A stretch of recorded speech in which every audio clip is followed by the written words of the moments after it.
एक शांत और प्यारे से शहर में छोटी सी बेबी कैट काव्या अपनी मुलायम गुलाबी बिस्तर पर आराम से लेटी हुई थी।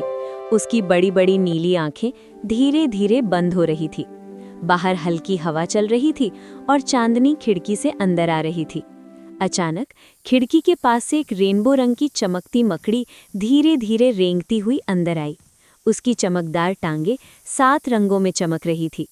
काव्या सो ही रही थी कि वो मकड़ी धीरे से उसके चेहरे पर चढ़ी और अचानक उसके मुंह के अंदर चली गई। कमरे में अजीब सी रोशनी फैल गई।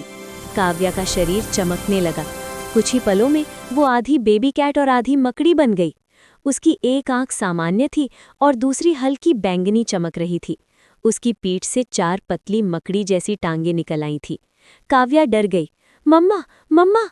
नीचे रसोई में मॉम शीप नॉइजी रात का खाना बना रही थी। वो काव्या की देखभाल करती थी क्योंकि पापा काम पर गए हुए थे। अचानक सीढ़ियों से अजीब सी आवाज आई। टक टक टक। नॉइजी ने पीछे मुड़कर देखा। सीढ़ियों पर आधी मकड़ी बनी काव्या खड़ी थी।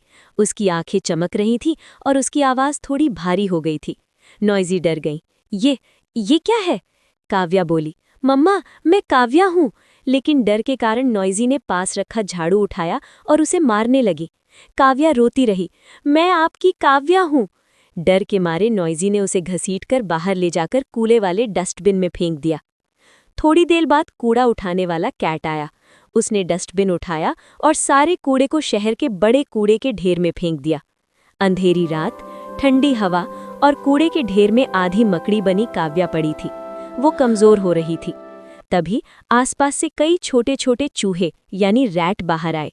उनके नेता रैट राजा बोले, ये बच्ची मदद चाहती है। रैट सेना ने मिलकर काव्या को बाहर निकाला। उन्होंने उसे पानी पिलाया और कूड़े से दूर एक सुरक्षित जगह ले गए। रैट राजा बोले, तुम पर जादुई मकड़ी का असर हुआ है, लेकिन हम तुम्हारी मदद करेंगे। उन्होंने अपने पुराने खजाने से एक जड़ी बूटी निकाली जो जादू तोड़ सकती थी। उधर फादर कैट चिंटू शॉपिंग करके घर लौट रहे थे। उनके हाथ में काव्या के लिए एक नई गुड़िया थी। घर पहुंचते ही उन्होंने देखा पुलिस की गाड़ी खड़ी है। पड़ोसियों ने बताया कि मॉम शीप नॉइजी ने एक डरावने जीव को कूड़े में फेंक दिया। चिंटू को शक हुआ। उन्होंने तुरंत कूड़े के मैदान की तरफ दौड़ लगाई।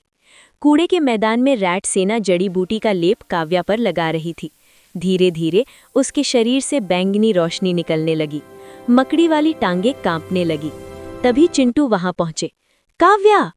उन्होंने अपनी बेटी को सीने से लगा लिया। अचानक जड़ी बूटी ने काम किया। रेनबो मकड़ी की शक्ति बाहर निकलकर हवा में गायब हो गई। काव्या फिर से पूरी बेबी कैट बन गई। उधर पुलिस ने मॉम शीप नॉइजी को पकड़ लिया था क्योंकि बिना सच्चाई जाने किसी बच्चे को कूड़े में फेंकना अपराध था। चिंटू ने पुलिस को पूरी सच्चाई बताई। नॉइजी रोते हुए बोली, मैं डर गई थी, मुझे लगा कोई राक्षस है। पुलिस ने उन्हें चेतावनी देकर छोड़ दिया, लेकिन समझाया कि डर में गलत फैसला नहीं लेना चाहिए। अगले दिन घर में शांति थी। काव्या अपने पापा के साथ खेल रही थी। रैट सेना को धन्यवाद देने के लिए चिंटू ने उनके लिए अनाज और चीज भेजा। काव्या ने मुस्कुराकर कहा, पापा, अगर मैं अलग दिखूं तो क्या आप मुझसे डरेंगे? चिंटू ने उसे गले लगाकर कहा, कभी नहीं, क्योंकि सच्चा प्यार डर से बड़ा होता है। खिड़की के बाहर हल्की इंद्रधनुषी रोशनी चमकी, लेकिन इस बार काव्या डर नहीं रही थी। अब वो पहले से ज्यादा बहादुर थी। डर हमें गलत फैसले लेने पर मजबूर कर सकता है, लेकिन प्यार, समझ और हिम्मत हर जादू को तोड़ सकते हैं।